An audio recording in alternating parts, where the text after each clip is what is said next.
Now, since the advent of modern agriculture, if I can call it that, since the Second World War, we have increasingly moved to more tillage and to higher levels of fertilizer input. We've always understood the importance of soil organic matter, but its importance got downplayed in the face of these really, powerful tools that we had at our disposal. So as a result, tillage and overuse of fertilizers depletes soil organic matter. Our challenge now is to turn that around and start building soil organic matter again.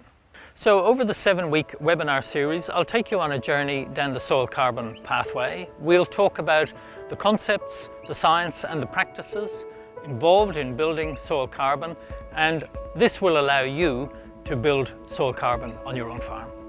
So, how to build topsoil, all run by a top bloke.